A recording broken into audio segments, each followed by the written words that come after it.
Goeiemôre, ek is professor Hannes Redlinghuis van die Eerste Gemeente van Javashoan, Suid-Afrika, Pretoria, Montana en ook internasionaal. Nou ja, hier is gelukkig Deborah de Rigter se kommentaar of se video waar ons vriend Arend die parasiet weer ingeklim het. Hy was eers Arend die bobbejaan, nou sê die Arend die parasiet, want hy kan niks op sy eie doen nie. Hy het altyd iemand anders te nodig om op hulle rug te ry. Want soos 'n bosluis, jy weet, hy moet op 'n bees se vel sit of wat ook al om 'n bietjie bloed te kry. En dis hoe hy sy stukkie son in die sonskyn lewe kry, is deur op ander vas te sit, ander verkeerd te bewys, ander te verneder. En dan maak hy 'n video waar hy sê hy het nog nooit iemands lelik behanteer of iets van die aard of wat jy wil. Ek gaan nou nie oor dit als praat nie. Ek wil by die name kom. En ek wil begin met Deborah de Rigter. Nou sy begin haar gesprek van sy sal enige iemand uitdaag. Nou kom ons praat oor die naam Jesus. En dan gaan ek 'n aantal goed hier op die tafel neersit en ek daag enige iemand uit om met my in debat te gaan of dan om vir my te verduidelik hierdie probleemvraag wat ek het. Weet jy, Deborah is reg. Sy is reg. Ek stem met haar saam wat sy sê op die video. Ek sal skakel onder in die kommentaar los. Ek stem met haar saam wat sy sê oor die name. Daar is ongelukkig 'n baie komplekse geskiedenis wanneer dit kom by die tekste en die naam van Jesus. Wat baie min mense besef is dat die Jode van vandag is nie die Judeërs van 2000 jaar terug nie. Hebreëus vandag is nie Hebreëus van 2000 jaar terug nie. Die taal het eintlik uitgesterf.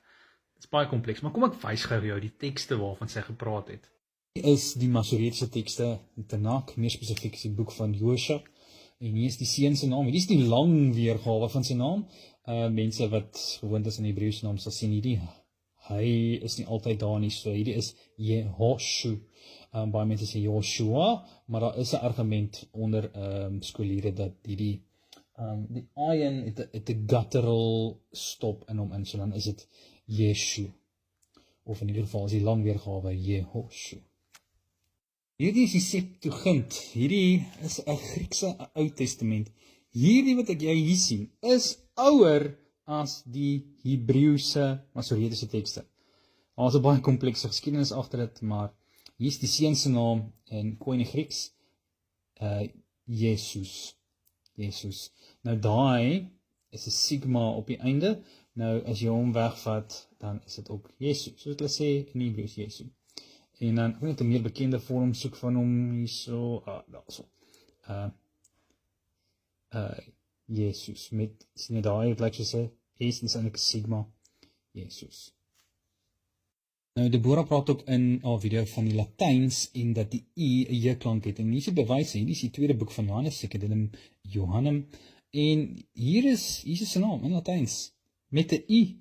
Daai U het 'n J-klank gegee. Jesus. In Latyns. Dit is mos 'n dooie taal. Hier het ons 'n Martin Luther Bybel, is 'n Duitse Bybel, baie oud.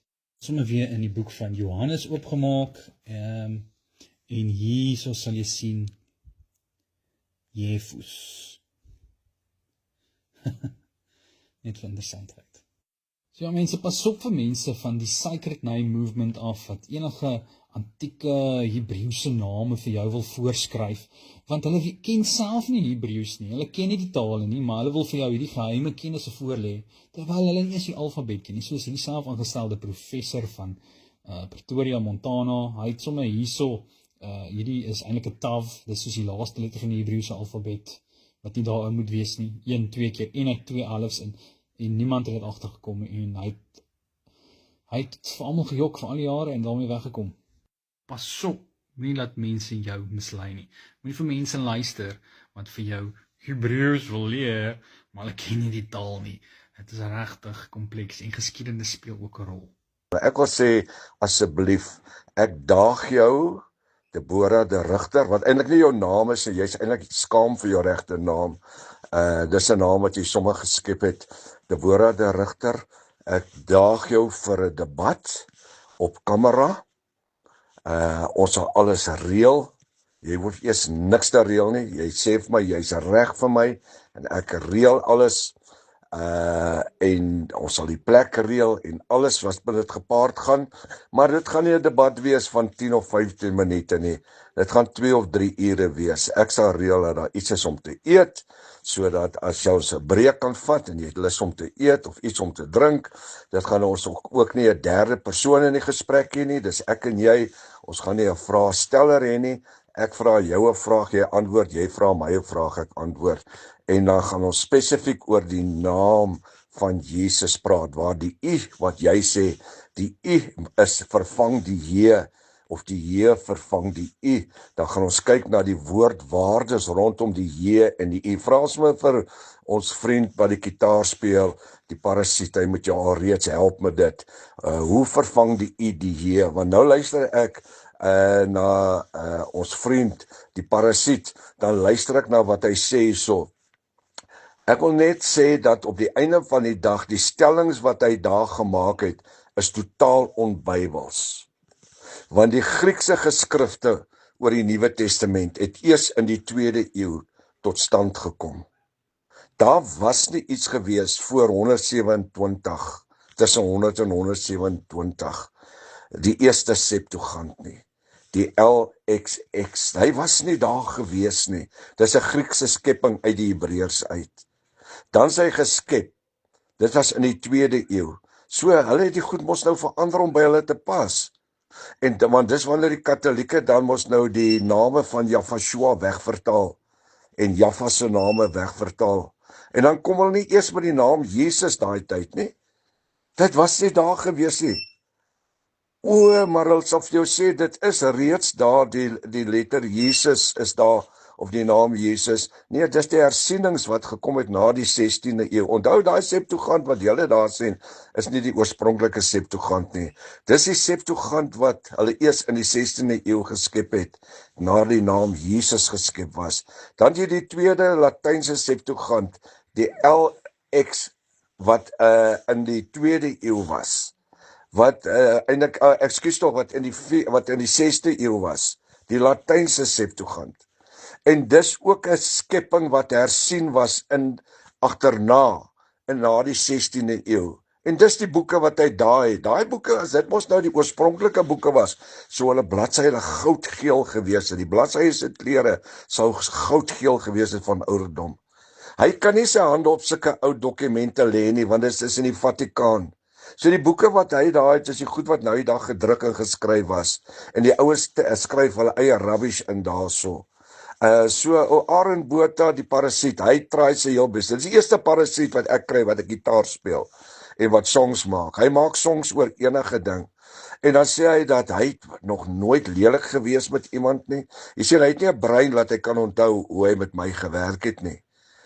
En met ons bediening probeer werk het, hoe hy toelaat dat sy vader die Satan hom gebruik nie. Want ek wil vir jou sê, Aaron Botha, jy het in jou lewe nog nooit een siel na Jafashua, of soos jy hom ken, Jesus gelei het nie. Nie een nie. Ja, jy breek als en almal af, jy val als en almal aan, maar self het jy nog nooit 'n boek geskryf nie. Sê vir ons die titel van enige boek wat jy geskryf het. Jy is mos nou die een wat al die kennis het, wat al die professors en die dokters en al die ouens verkeerd wys. Selfgemaak. Weet jy wat? Ek wil eerder selfgemaakte professor wees, sodat jy my noem. Terwyl ek al die grade het wat teen my mure hang, né? As wat ek kom met 'n teologie en 'n sienswyse wat totaal NAR gebaseer is. Weet jy wat? Want tot vandag toe het jy my nog nooit geantwoord, wie's die anti-kris nie? Wie gaan die anti-kris wees wat die aarde regeer na die wederkoms van Jafashua nie? Nee, julle kom in die skrif hier dat die skrif sê dat elkeen wie nie glo dat Jafashua in die vlees gekom het, is die anti-kris nie. Ja, dis die skrif sê so, maar ons praat van die, weet die anti-kris waarna jy verwys, dis die moslims en die ouens wat, hulle glo nie, en die hindoes en die boeddhiste, en ouens wat glo dat Jafashua nie in die vlees gekom het nie. Hulle is anti-kriste. Ons praat van die anti-kris.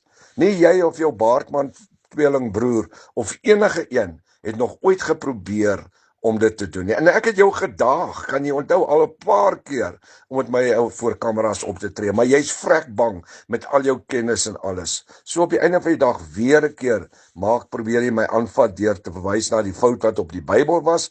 Dit was 'n menslike fout geweest. Dis al. Weet jy wat? Ek mag nie Hebreërs gestudeer het as 'n vak nie. Maar in die laaste 13 jaar het ek meer in Hebreërs opgetel as wat jy in jou hele lewetjie in die volgende 50 jaar gaan leer. Weet jy wat, jy kan die taal praat, maar ek wil sê, kom ons kom by dit wat in die woord geskryf staan. Kom ons kom by dit wat in die woord geskryf staan. Dan het jy nie 'n klou nie. Jy kan nie eens die godheid van Jahweh verduidelik nie. Jy kan nie eers verduidelik rondom die bonatuurlikheid van Jahweh nie. So ek wil nie oor al die goed ingaan nie. So kom ons kom terug. Jy gebruik elke geleentheid om soos 'n parasiet op te spring en jou eiertjie te lê. Nou ja, weer 'n keer wil ek sê, ek wil nie met jou gesels nie, want weet jy hoekom? Julle gebruik my om geld te maak. Ons het dit lankal uitgevind, dit is ons opgehou het met jou kommunikeer het, want jy antwoord nie my vrae nie, en ek wil nou vir die luisteraar sê wat na hierdie boodskap luister, as jy die guts het, Aaron Botha, alias Bobbejaan, alias parasiet, dan sê vir ons, wie's die anti-kris wat die aarde gaan regeer, en waar kom hy vandaan, en watter skrifte gebruik jy in die Bybel? Dis om te bewys of jy iets weet. Van die eskatologie, jy mag dalk van die Hebreërs ietsie weet, maar van die eskatologie het jy nie 'n klou nie. Verstaan? Dis kom jy jou mond wil oopmaak nie. Want jy weet, ek gaan my voet dwars in jou mond sit as jy hom oopmaak oor die eskatologie. Soos ek gesê het, ek mag nie alles weet oor die Hebreërs en die Grieks nie, maar ek weet genoeg om myself te help, maar ek weet alles oor die eskatologie. En dis wat saak maak vandag. Weet jy wat, die mense daar buitekant, jy gaan 'n baie klein persentasie kry. Nou praat ek van teoloë ingesluit en akademici wat die Hebreërs en Grieks kan praat en skryf. Dis 'n klein persentasietjie. Maar ek wil jou sê, wanneer ons kom by die eskatologie, die boek Openbaring, die anti-kris-sisteem, die een nuwe wêreldorde, die een geldstelsel, die goed wat relevant is in die tyd waarin ons is, het jy nie 'n klou waaroor dit gaan nie. So ek wil vir jou sê, klim van die wa af, dis nie jou wa die nie, hierdie is Deborah die Rigter se wa, so val af, parasiet, en dan worry oor jou eie goed. Nou, en ek is nie bereid om met julle te gesels weer nie, in terme van dat julle nie bereid is om my vrae te antwoord nie. Ek het vir jou gesê, tot die dag dat jy vir my sê, wie's die anti-kris, jy en jou baardman vriend, hy is eintlik 'n tampan, hy is nie 'n parasiet nie, hy is 'n tampan, hy ry ook op enigeen se rug wat verbykom, hy het nou nog nie jou gehelp nie, en ek het jou gesê, julle moet mekaar help, om uit te vind wie's die anti-kris. Elke een wie nie glo dat Jesus in die vlees gekom is, nee, sê vir my Openbaring 17, wie's daai vet tannie wat op die water sit? Openbaring 13, die dier wat uit die see uitkom, 7 koppe en 10 horings. Verduidelik vir my, wie's daai dier, asseblief, wat die aarde gaan beheer. Openbaring 13 vers 10, verder aan, die vals profeet. Verduidelik vir ons daai goed. Jy sien, jy kan nie jou mond oor die eskatologie oopmaak nie, want jy het niks van dit op julle college geleer nie, want die kerk hardloop weg van dit. Want hoekom? Julle is deel van die Babyloniese hoeremoeder, julle is al kleinkinders, julle weet dit net nie. Nou wil ek vir Tannie Deborah, ek het klaar met Aaron Botha, Elias Tampan gepraat. Nou wil ek vir Tannie Deborah sê, jy moet oppas as jy so vandag sê, jy daag enige een. Jy het 'n uitnodiging, jy het 'n uitdaging, hier sê. Ek is gereed om jou enige tyd, enige plek te ontmoet vir 2 tot 3 ure. Kom ons begin by 3 ure. Ons maak dit vas op 3 ure. Kom ons maak dit vas op 3 ure. Sê vir my waar en wanneer, dan is ek daar. Een voorwaarde, ek wil my eie kamera span daar hê, want ek wil my eie goed opneem, want ek vat nie aanhou so goed wat geredigeer is nie. Goed so. So ek wil weer sê, op die einde van die dag, daar's 'n paar goed, en ek wag lankal vir die geleentheid vir Tannie Deborah, want ek het voorheen net 'n uitnodiging gerig, wat sy gedak en dive het, soos Aaron Botha gedak en dive het. So vra vir Aaron Botha, hy moet vir jou die inligting gee, en probeer dit instudeer, want jy gaan dit nie als onthou, wanneer ek met jou sit en gesels nie. Tot 'n volgende keer. Hou jou oë gefestig op Jahweshua, die volëinder van jou geloof. Laat dit so wees in die mooiste naam. Die naam Jahweshua. Halleluja.